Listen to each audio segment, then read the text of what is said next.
Yeah, so Zim, thank you for explaining in detail on not just the speakers themselves, but also the back end and the front end of your system. I mean, it's apparent talking to you that you've done a lot of tweaking on the amps, replacing transformers, replacing tubes, volume controls, and so on. And you also, as a side gig, you sell a lot of tubes Yeah, on well, I Marketplace. mean, you were saying about tweaking the amps. And, when I got that LK72, my first tube amp, so I'm going to take it out. I bought it off eBay. Yeah. And as I later came to find, when you buy a preamp or an amp off of eBay, people have taken out the good tubes and put in, Cheap tubes. replacement tubes. Okay. And so, reading again, they originally had Telefunkens in there, right? Yeah. And I wanted to hear it as it originally sounded. How it was voiced for Telefunkens. The tubes sound different, and it was made with a certain sound in mind. Whoa. Everything, they made it. They listened to it. It had these tubes in it, and they made it according to how that sounded. And so I wanted to hear it that way. Well, okay, man. Okay. This is a can of worms now. Okay. But hold on, we'll get it there. I mean, and I'm sure they bought those because of a price point and all that stuff. Right. And if you look carefully, you'll see how that changes from year to year.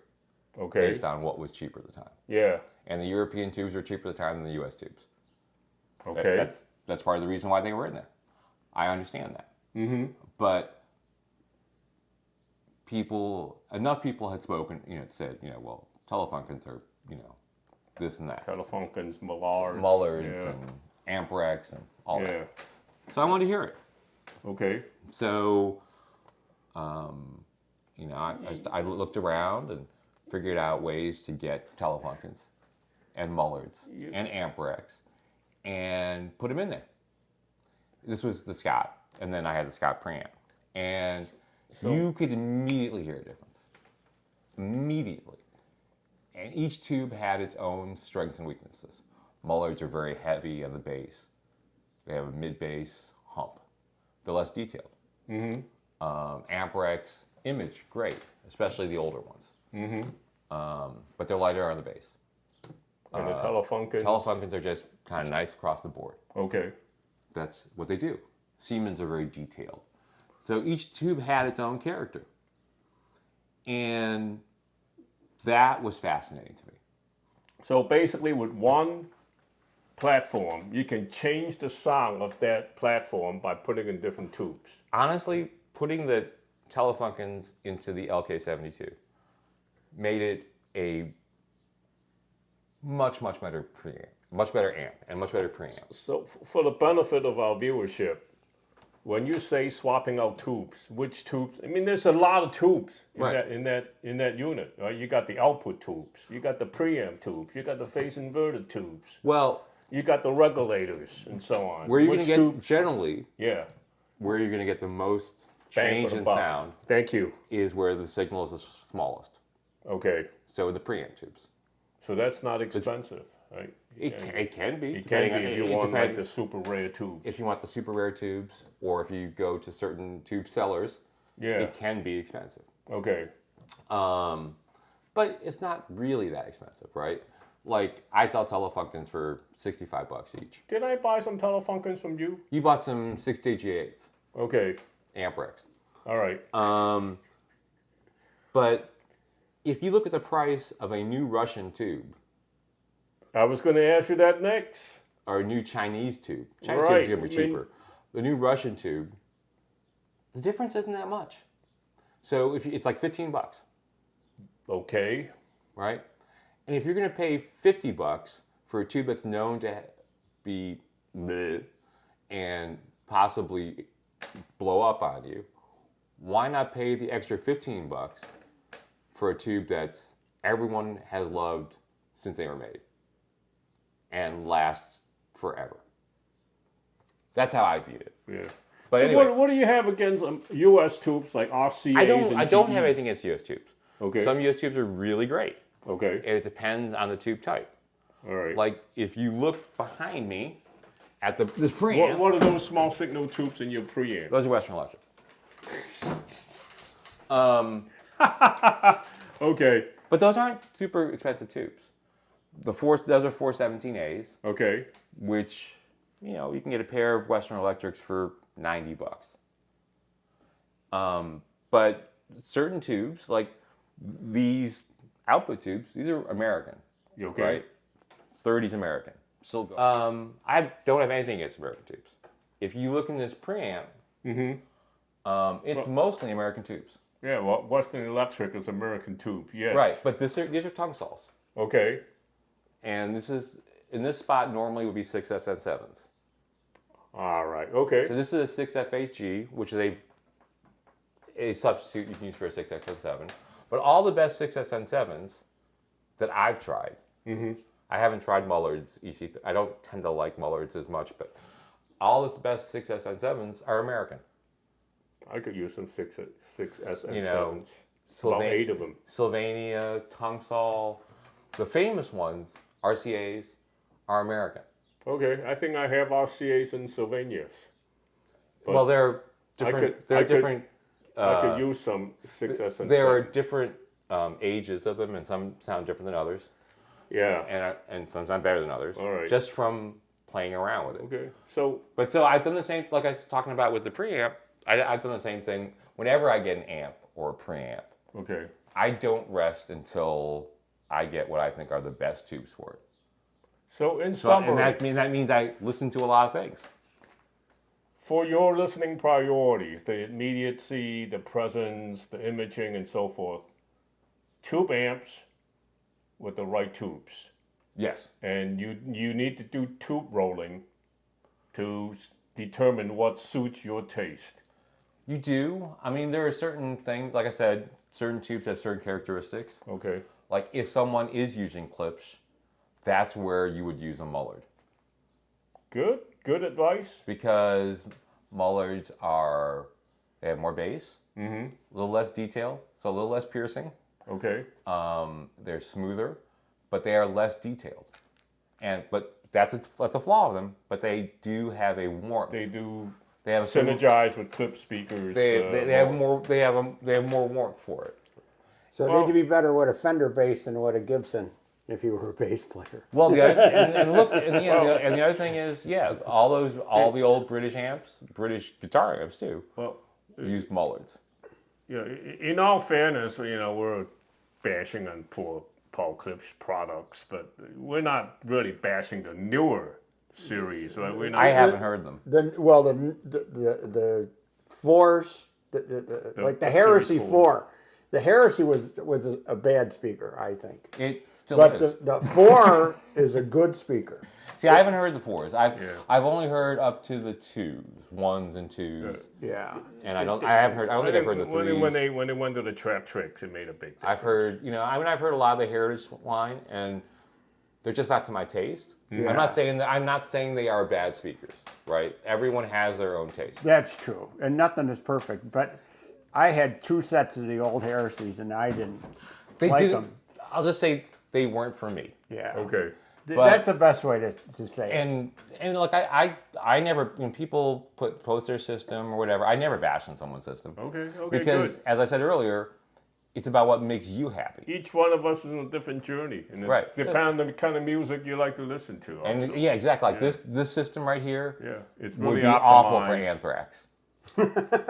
Yeah, it just would be. I wouldn't play Deep Purple on your system. I wouldn't play Deep Purple on my system either, but I don't like Deep Purple. But it's not optimized for that. It's not optimized. Yeah, but it would sound good. It just wouldn't get as loud as you would like it. But you'd be surprised. I can play you something like a Indies 90 something that's punchy. It actually sounds pretty damn good. Yeah.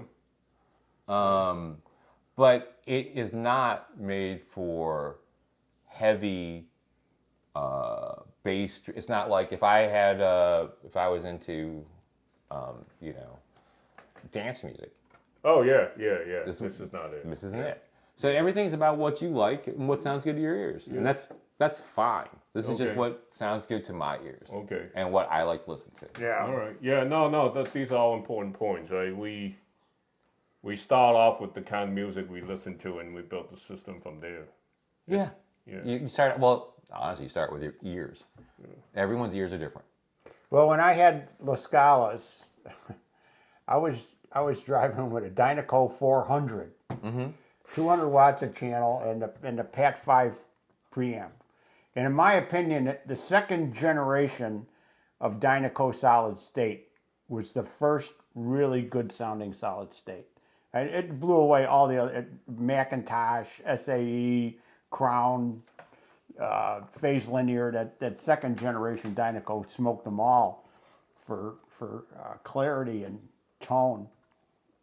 But you know, if I played like Rush, the guitar solo on Lakeside Park just seemed to like flow out and just envelop you. You know, something was recorded like that. Or listening to Accept, listening to UFO. Yeah, those Klipsch are real good for that. You know, it just. So I put will them say there. some of the worst pairing I've ever heard was two very expensive components. Was a Pioneer SX 1980 and La Scalas. Oh, and K-horns. Actually, it was K-horns. K-horns, yeah. And that was, I had to run from the room. Each one of them, you know, legendary pieces of equipment. I had to run from the avant-garde room at Pomona. I was just in there long enough to sit down and get back up and leave the room, and those were horrible. Yeah. You know, I thought they were horrible. They were horrible to me. Okay. You know. All right. But Well, to get back to no, system synergy is important. Yeah. But you know, you're talking about tube rolling. It's like if someone comes to me asking for tubes, I usually ask them what they're looking for, and I usually ask them what their system is, because you can make informed suggestions based on that. That's what I appreciate about buying from you. You know, I can always count on you to give me the honest opinion and honest advice. So, You know, I mean, look. I just view anyone who's buying from me as just like me, right? They're on their own part of it. They're not any different, so I'm going to treat them with respect. Okay, I would like to be treated with respect. I appreciate that. And you test your tubes before you sell them with that TV7 DU. I have The best tube tester you can buy. Well, I won't say it's the best. There are higher end models. It is the accepted standard. Yeah, okay. Accepted And- standard. And mine was, restored by the guy who is best known for doing them. Okay. A guy named Dan Nelson out in Arizona. He also made it easier so I don't have to squint by putting a digital meter in there, which I like. Okay, well, good. But it's just, I'll give you, in terms of, I try to give people a fair price, and I try to be completely honest with them. Because that's, in the end, it's going to make them happy, it's going to make me happy, and there's going to be less drama. And I've had enough drama in my life. Yeah, well, appreciate it. Yeah. Well, last question Yep. that we neglected to talk about in our last segment. Sure. You had Tannoys before Yep. you settled on the 604Cs. I did. Those are really highly rated speakers. I- Also dual concentric. I think I've trained my ears to really seek out the coaxial and dual concentrics, or speakers that are small enough that they almost function that way. Yeah. But the one I had newer Tannoys. They were DMT 15.2s Okay. from the 90s. The gray ones. The gray ones. The studio. And mine had been in the studio. They weren't treated all that nicely. They'd been dragged across the floor and all that. Okay. They sounded great though, but they need power. Interesting. People think of Tannoys as being efficient, but I didn't find that. At least with the model I had. Okay. I never had the reds or the blacks or, the really old ones. But for that Vintage. system, Yeah. they really wanted some juice. And when they got the juice, they sounded great. I had them with a Citation 2 with It's what, 50 watts? 60 watts 60, side. okay. And with Genelux KT88s, and that was great. But But you decided, I like playing with low wattage amps, okay. and I couldn't do that with those Tannoys. I went out.